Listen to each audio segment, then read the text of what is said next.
Bhagavad-gita as it is, chapter 18, text 74, translation and commentary by His Divine Grace A.C. Bhaktivedanta Swami Prabhupada. Sanjaya Uvacha Ityaham Vasudevasya Parthasya cha Mahatmanaha Sangvadam imam ashrosham Adbhutam romaharshanam Sanjaya Uvacha Ityaham Vasudevasya Parthasya cha Mahatmanaha Sangvadamimam ashrosham Adbhutam romaharshanam Sanjaya Uvacha Ityaham Vasudevasya Parthasya cha Mahatmanaha Samvadamimam ashrosham Adbhutam romaharshanam. Sanjaya said, "Thus I have heard the conversation of two great souls, Krishna and Arjuna, and so wonderful is that message that my hair is standing on end." Arjuna's hair also stood on end on seeing the Vishvarupa.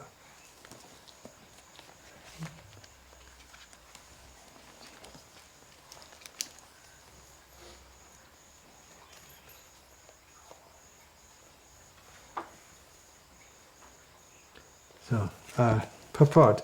In the beginning of Bhagavad-gita, Dhritarashtra inquired from his secretary Sanjaya, what happened on the battlefield of Kurukshetra? The entire study was related to the heart of Sanjaya by the grace of his spiritual master Vyasa. He thus explained the theme of the battlefield. The conversation was wonderful because such an important conversation between two great souls had never taken place before and will not take place again. Na bhuto na bhavishyati, the saying goes. Although actually Krishna did again speak the Anugita to Arjuna. That's recorded in Mahabharata, that at one point Arjuna approached Krishna and said, "Hey, I forgot everything you told me. Could you tell me again?" And Krishna did. It's not exactly the same. The Anugita. That was recently translated and I think published also.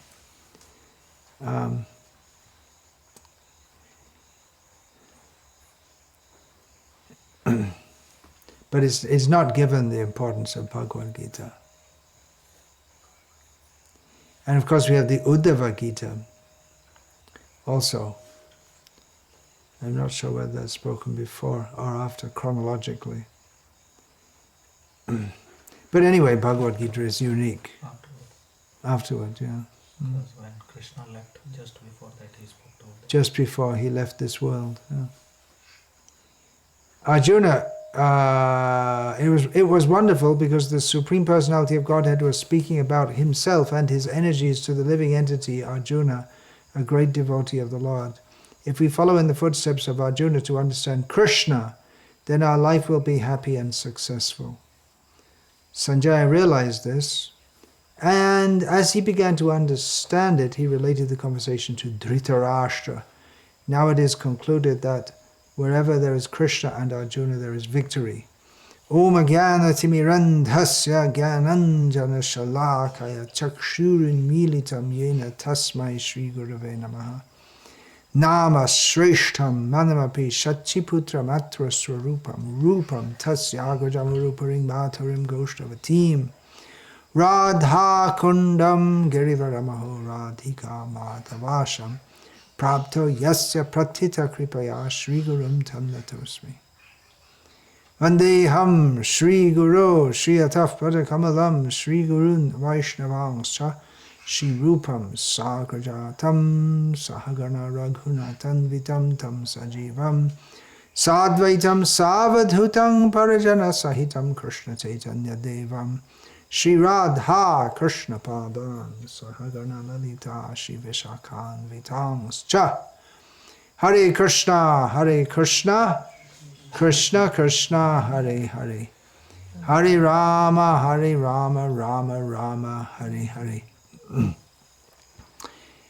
These teachings of Bhagavad-gita were, to use an English phrase, the bread and butter of Srila Prabhupada's teachings. And in fact of the entire Vaishnava teachings, all the way up to Chaitanya Mahaprabhu's Aslishava Padaratam Panashtumam, of total self-surrender, giving oneself to Krishna.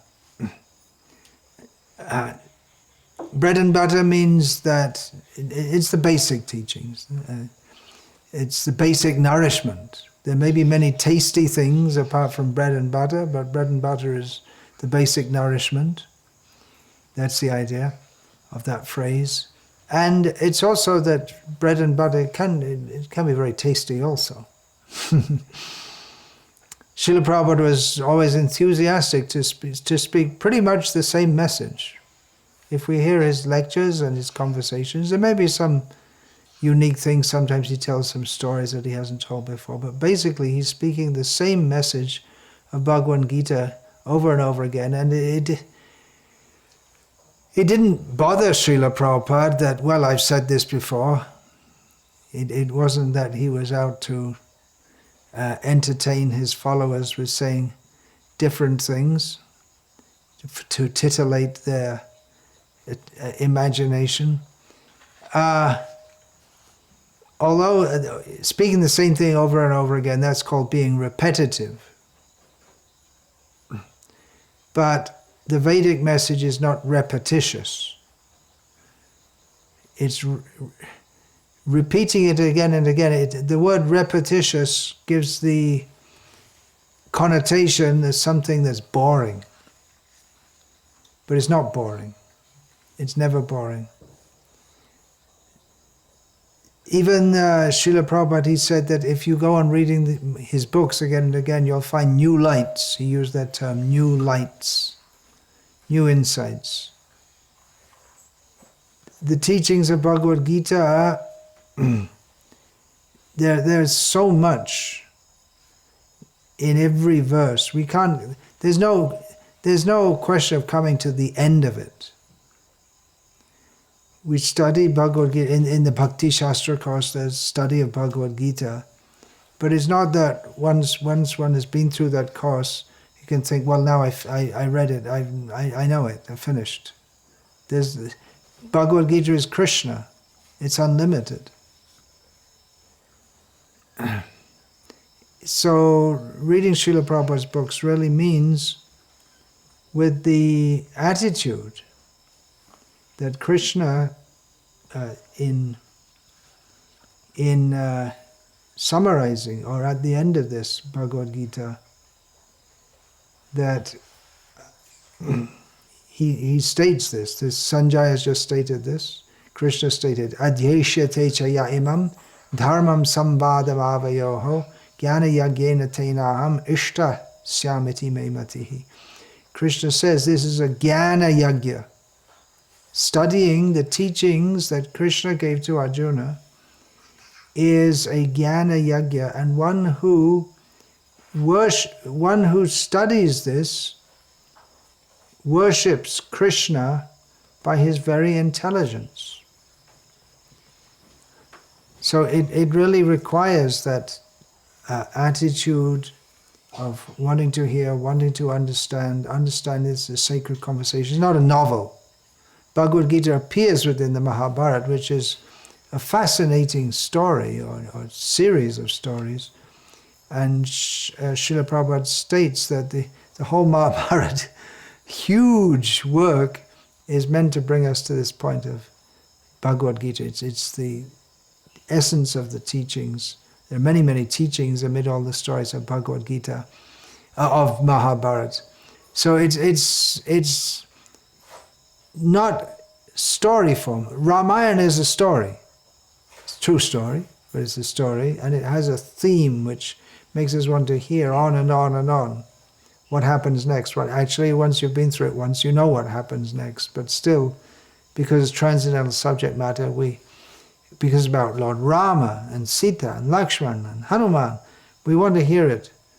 The story itself, it enlivens us, it instructs us. But Bhagavad-gita is different. It's not a story form, and although there is a thread throughout the whole teachings of Bhagavad-gita, it's not so easy to find that thread, actually. We really have to study it deeply to find that thread. So every verse and every purport is meant to be studied deeply, meditated upon, to find Krishna and find ourself and our relationship with Krishna in service, as Arjuna was being exhorted to serve Krishna, to surrender to Krishna. So it's all meant to help us absorb ourselves more and more in Krishna consciousness, which is really the teaching of Bhagavad-gita, to be Krishna conscious, manmana bhava madbhakta, to think of Krishna and be his devotee.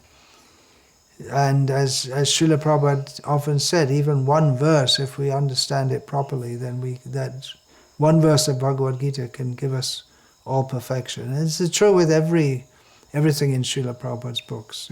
Even one line, if we really accept it fully and deeply, that is perfection. It can make us fully perfect. Srila Prabhupada, he, especially here in India, he was among the public, and among people he met, and when giving public lectures, he would exhort the people, why are you neglecting this treasure of Bhagavad-gita? And even up to the present day, and even among our own ISKCON devotees, it often seems to be that they don't recognize of understand the value of Bhagavad-gita, that if you hear Adbhutam Romaharsha, this Sanjay says it's so wonderful that my hairs are standing on end just thinking of that. And here in the purport, Srila Prabhupada states that if we follow in the footsteps of Arjuna to understand Krishna, then our life will be happy and successful. So what more do you want? Our life will be happy and successful. What more can anyone want? And how can we get that? How can we achieve that? By following in the footsteps of Arjuna to understand Krishna. So why is it so difficult it seems it's difficult to get devotees even to accept and understand that. We just have to understand Bhagavad-gita, apply ourselves to try to understand, and live as Arjuna did. Not exactly as he did, because he had a specific role in Krishna's pastimes, but to live our life surrendered to Krishna.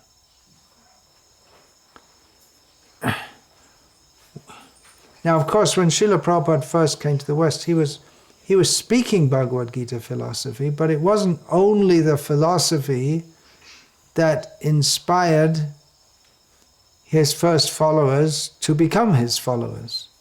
To a large extent, it was his personality, which it inspired faith. Devotees in the beginning, they didn't know the philosophy of Bhagavad-gita.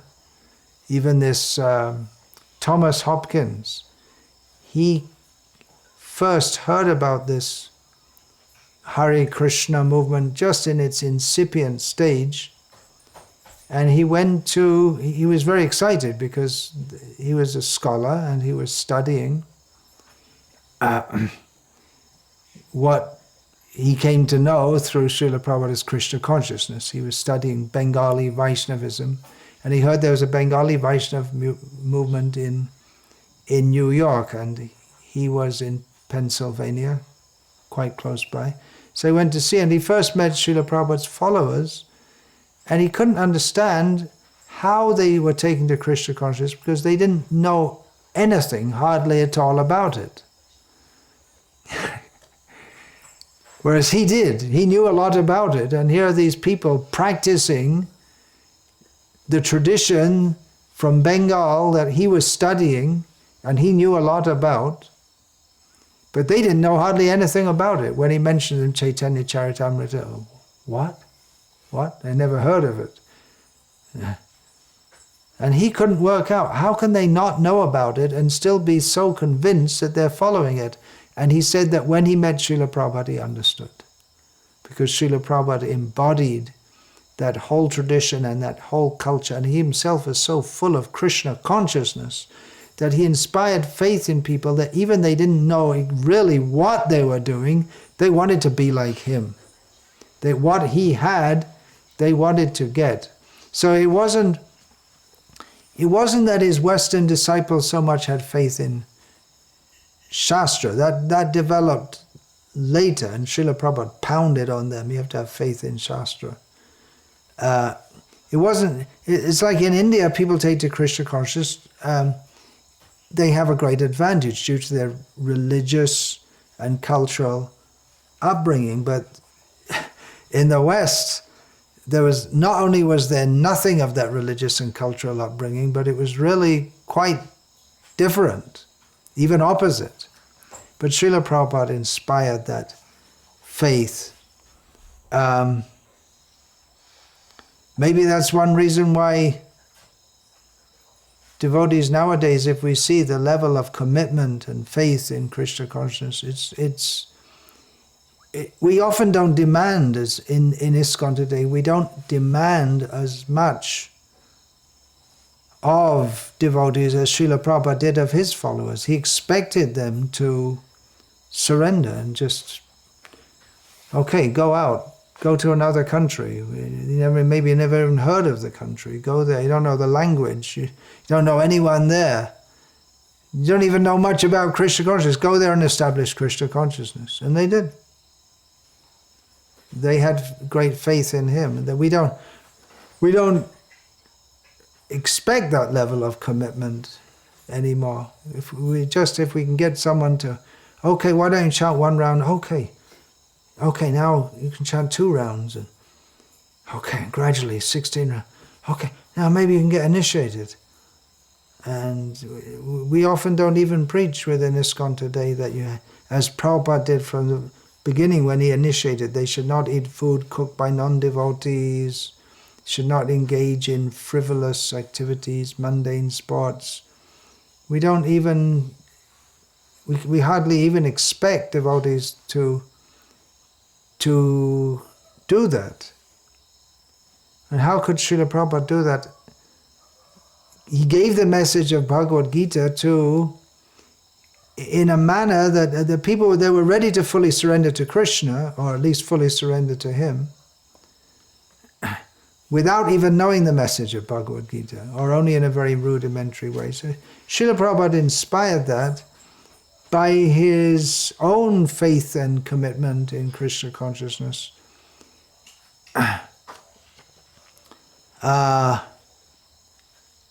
So Srila Prabhupada, he often said, do as I am doing. You don't understand all the intricacies of Shastra and all the philosophy, just do it as I am doing, that's all. Just like a father may tell the child, do as I am doing. He expects, don't do this, don't do that. Don't slap your brother or something, because often you see young children, for no reason, that one will just slap the other, their brother or sister. Is it? And no reason, just, and then the father and the mother, they don't do that. And later on, the child has to take education and become educated, why they shouldn't do it. But in the beginning, just don't do it, that's all. So Srila Prabhupada said, do as I do. And that's maybe not such an easy thing to do. Because when he said, do as I do, yeah, he was chanting Hare. Well, in many ways it's easy. He said Krishna consciousness is easy. Actually, there's nothing difficult to chant. There's nothing difficult in chanting Hare Krishna. But to be the perfect example of someone who lived by the scriptures, it's not so easy. Srila Prabhupada was naturally absorbed in Krishna consciousness, and we're just trying to follow in his footsteps, to understand. He taught what's in the scriptures, and he lived that, and he wanted us to live that and teach the scriptures. So we can try to, in our preaching, there are different aspects in preaching. One is speaking and one is living the example. That's what an acharya is supposed to be. Achinoti ashastrani acharya stapyatyapi swayam acharate yasmad acharyas tena kirtita. An acharya is one who knows what's in the scriptures, lives by that, and teaches others to, both by practice and precept, to live the message of scripture. So we can try to do that. Srila Prabhupada naturally did that. He was naturally a pure devotee of Krishna. Without that example, people may wonder, well, how do I do that? How does Bhagavad-gita apply to my life? Krishna spoke to Arjuna, and Arjuna had to fight, and I can hear about it, but I'm not going to do that. I have my family, and I have to go to work, and how do I apply that practically? And you may say, well, it was easier for Arjuna to remember Krishna because Krishna was right there on the battlefield with him. But then Krishna tells us that he's with us, Ishvara sarva bhutanam hrideshe juna tishtati, brahmayan sarva bhutani yantrarudharni maya. He's with us. He's within the heart of every living being, directing their wanderings. He's upadrashtanu mantacha partha bhukta maheshwara. He's there within the heart of everyone. But without seeing the external manifestation of the Supersoul. The spiritual master or the acharya is the external manifestation of the Supersoul. That's the phrase that Srila Prabhupada used based on the verse from the Uddhava Gita spoken by Uddhava, that referring to the Chaitya Guru, the Acharya Vapusha, the Supreme Lord is within the heart of everyone as the Chaitya Guru, and Acharya Vapusha, in the form that we can see, he is the Acharya who embodies the teachings or lives the teachings and speaks the teachings and represents the teachings that Krishna spoke to Arjuna. Otherwise, we read the Bhagavad-gita, you may say, well, okay, but how do I practically understand this? Krishna's supreme and I'm his servant, but what do I do?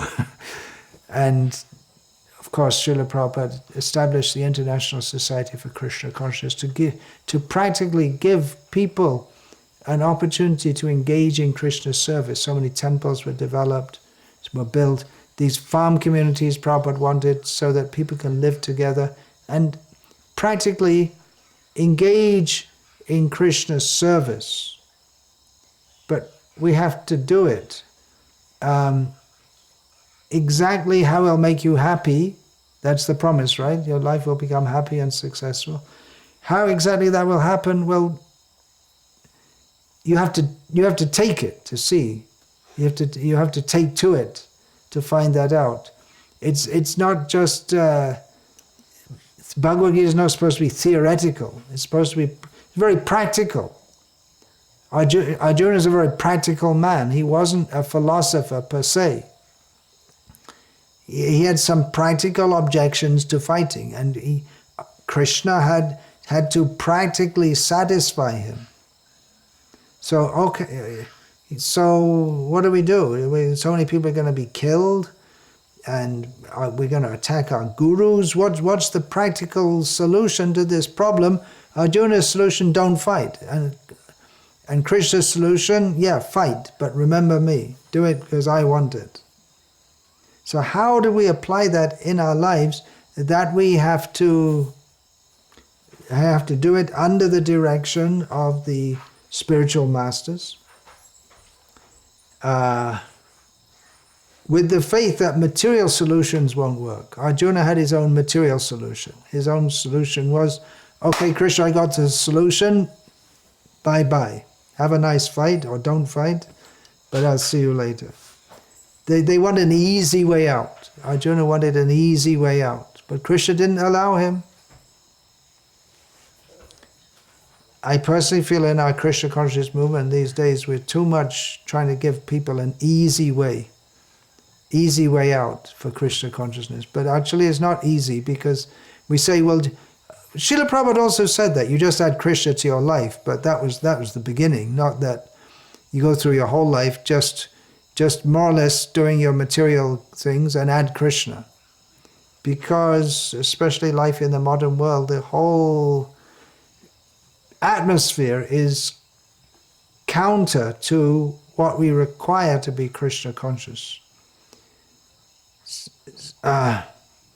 So the idea, we'll work hard in our job and we'll make lots of money and we'll go to the temple and hear some pastimes of Krishna, but without understanding or really attempting to understand Bhagavad-gita by living it in our lives. I wonder what will people understand about these pastimes. You find there are so many people speaking pastimes within ISKCON and outside of ISKCON, and they may be popular speakers, but how much do people actually understand? You have to see how much their life is changed, how much they dedicate and commit to Krishna and want to surrender to Krishna.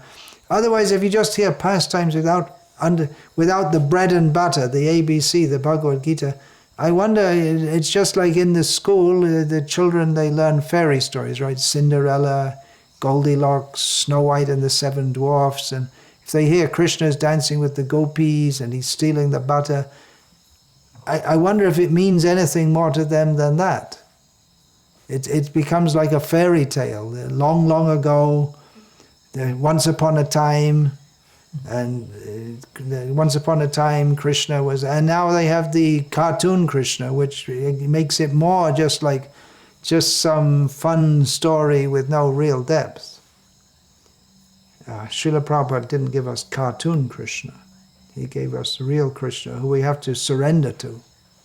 If we just hear stories, we think, oh, nice story, and when I die I can go there also, but where's the surrender? We can go to Goldilocks or whatever. To believe Bhagavad-gita, you say, yeah, I believe Bhagavad-gita. But to believe it means that we be called upon to surrender like Krishna. Otherwise, the pastimes, we may hear superficially. We have to get the ABC before we can read Goldilocks or Shakespeare or anything. We have to know ABC. Otherwise, I'll give an example. Janananda Maharaj now, he told me he was in Africa once, proofreading a book in Swahili, a language which he didn't know at all, but the script is the same as English is written in. So he was checking what it should be against the laid out version. So in the same way, you may read pastimes or hear pastimes, but without understanding actually the language, then you can't enter into it. Here, language means the basis. Why are the gopis so glorious? Because Aslishrabha Padaritam Pranashtu, that mood of fully surrendering to Krishna. And what is that mood? That is Sarvadhaman Parityaja, the full manifestation of Sarvadhaman Parityaja. It's just surrendering to Krishna fully. That is in the pastimes or the lives, the consciousness, the Krishna consciousness of the gopis. So if we hear about the pastimes, but we don't ourselves imbibe that mood, which is there in Bhagavad-gita, then it may remain superficial to us. And just like people, not completely superficial, because after all it's about Krishna. We can't say it's not. of any benefit. But we do see also that Srila Prabhupada repeatedly spoke the philosophy of Bhagavad-gita to give people that basis without which Bahujanma kare jadi shravan kirtan tabuta napai Krishna pade premadan. Without understanding Krishna as he wants us to understand him, then we're not going to be properly Krishna conscious. We're going to make offenses or maintain a materialistic mentality. And the actual prem of Krishna prem, that although the word prem isn't there in Bhagavad-gita, that's what Krishna was imparting to Arjuna via Bhagavad-gita. It's not going to happen in our life. And Bahujanma kare jadi shravan kirtan tabuta napai Krishna pade premadan. Bahujanma, in many lives, we may go on hearing and chanting. Then we remember again, ashadadhana purusha dharmasyasya parantapa aprapya maung nevartante mrityu sangsara vartmane. Those who are not properly faithful on the path of Krishna consciousness, then they enter repeated birth and death. They go back. So faith, that means faith in Krishna's instructions. It's not a vague term. What is that faith? Shraddha shabde bishas kare shudira nishchoy Krishna bhakti koile sharva kama krita hoy. That if we simply surrender to faith means conviction that if we surrender to Krishna, then everything is complete. So that's the message of Bhagavad-gita. So, as Prabhupada repeatedly spoke these topics, I'm also repeatedly speaking. Constant repetition should awaken something. There's hope. It's by hearing again and again, devotees will understand. I may also understand, at least theoretically understand. So, devotees are trying hard to understand. What is that trying hard to understand? Shrinvata shradhaya nityam grinartam cha svacheshtitam. Trying hard to understand. In Bhagavatam it's stated that hearing with faith these topics and trying to understand. And then what's the result? Kalena nati dirghena bhagavan vishate hridi. Then within a short time, Bhagavan, Krishna, will manifest himself within our hearts. So I'm not complaining. I'm just thinking how we have to communicate this message to others by speaking and by living it ourselves, to try to inspire the faith in others to surrender to Krishna, to take Bhagavad-gita very seriously. And Bhagavad-gita and Bhagavatam and Nectar of Devotion, Chaitanya Charitamrita, the basis is this Bhagavad-gita. Hare Krishna. Any question or comment about this? Presently the trend is not. Like Prabhupada his personality was there, and side by side he was continuously speaking philosophy of Bhagavad-gita. Presently the trend is like trying to attract people by charisma, not to speak. Yeah, there is,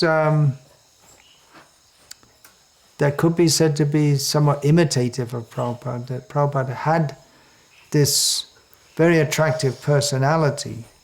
He's very attractive because he's fully Krishna conscious. And we want to bring people to Krishna consciousness. So we may think, well, let me try to be like Prabhupada, but there's following and there's imitation. So trying to project a personality that it's not really there. Pretending to be something that we're not. it may attract others in the manner that an entertainment may attract others. But it won't deliver the real thing.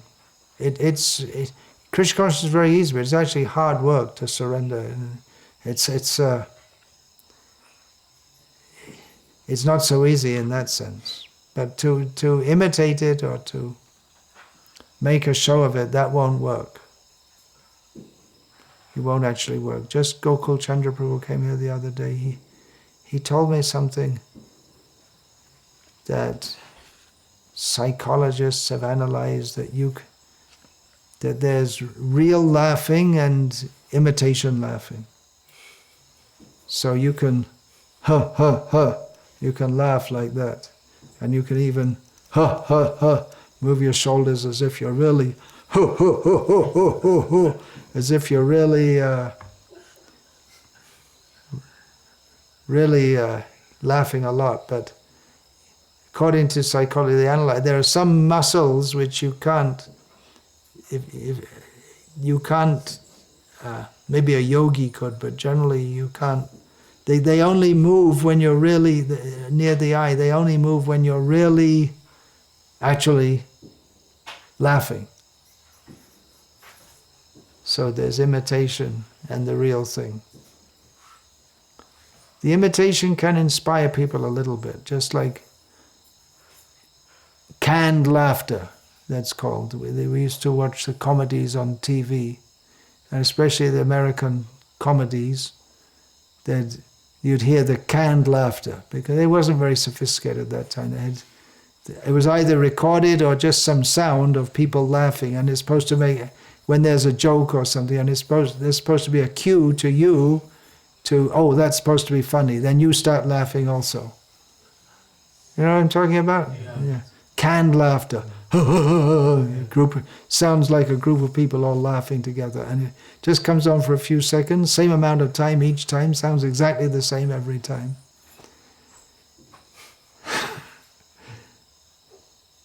To try to make the show funny, even if it isn't funny. So that's imitation. Question here among Mataji's. Yeah. For a woman, it might become difficult to understand the philosophy. So, if we don't understand philosophy, then surrender is also difficult. If for women it may be hard to understand the philosophy, well, that's what Kunti Devi said, isn't it? Yeah. She said, what is that verse? Tata paramahamsanam munina mamalatmanam bhakti yoga vidharnartam katam pashe mahistriya. She said, Krishna, you are understood by the great Paramahamsas and Munis and great personalities by the process of Bhakti Yoga. What about us, women? But then she gave the most beautiful prayers, in which, actually even just before that, she stated that, what is that first verse? Kunti uvacha namashe purushang tvadyam Ishvaram Prakritim Param Alakshang Sarva Bhutanam Antar Bahiravastitam Maya Javanikachanam Agyad Hokshajam Avayam Nalaksha Se Muharjushana To Natyadharod Yata. She, before that, she herself gave such an understanding of Krishna with great philosophy that even many great munis may not understand. So that was her humility. She understood it, but her womanly love for Krishna was very simple, but that's the essence.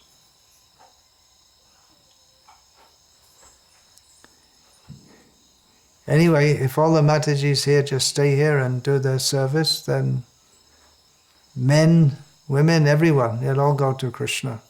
This place is supposed to be TV, memories in the mind. Star Trek, beaming up. You're in one place and they beam you up to the starship. So this place is it's a place for beaming everyone up to Vaikuntha. You know what that is?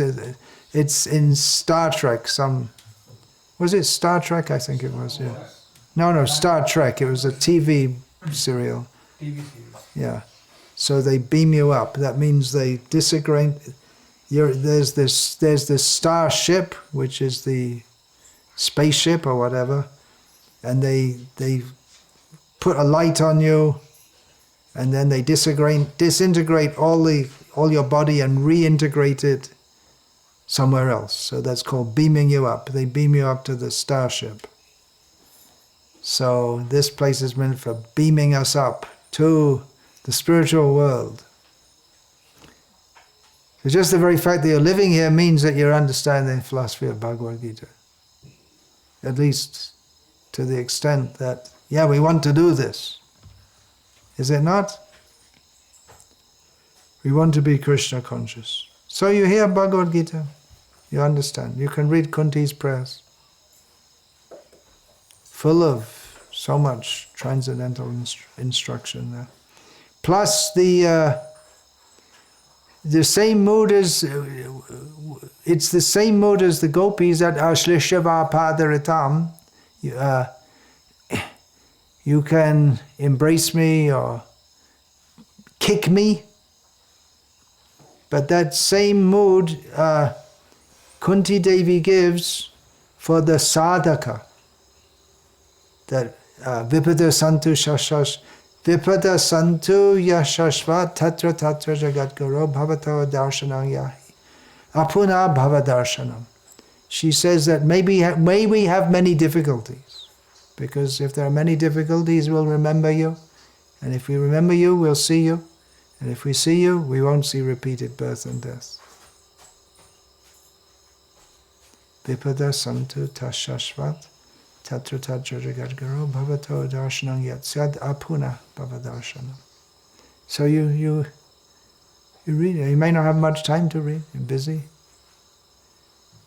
That's what the gopis also said. What is that verse? Gopi Uchu. One more is there. Ahushyate nalina. That's what I'm thinking. Ahushya. What is it? Ahushate nalina naba padaravinda. Yogeshwarai. Api. Yogeshwarai. Just This, we can look it up. Ahushyate nalina naba padaravinda yogeshwarai api. Chikmagalur bodhe. Samsara kupa patitotara navagambam geyam Nalina nabha.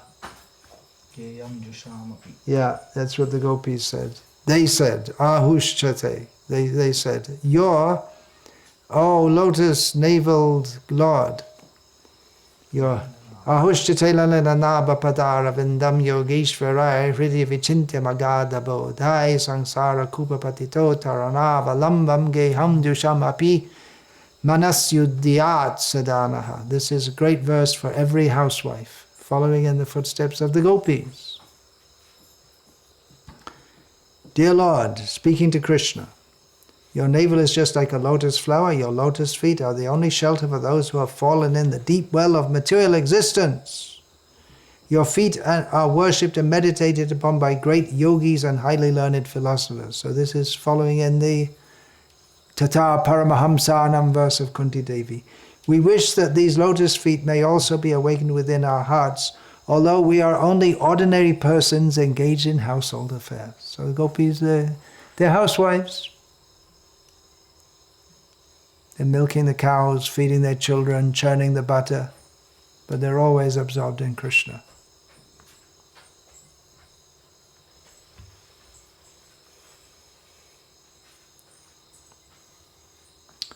Hare Krishna. Our minds are constantly disturbing us. So Our minds are constantly disturbing us. unstable, and so how to remember and surrender to Krishna? How to remember and serve Krishna? Well, at least we have a program of sadhana, right? So that helps us to remember Krishna. And then during the day, that this community, these farm communities are meant for that. That we help to remind each other of Krishna all the time. We're doing this for Krishna. We're here. Why are we here? To help each other remember Krishna.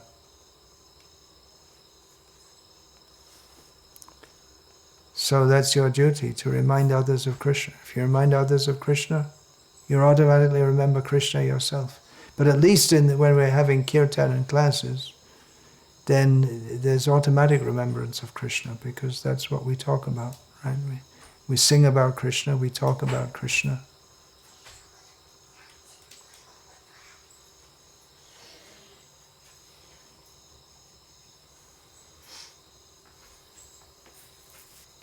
We bring more devotees, and then there'll be more nectar, because more talking about Krishna.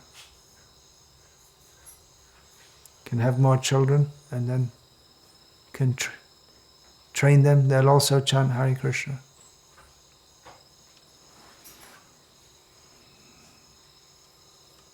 Anything else?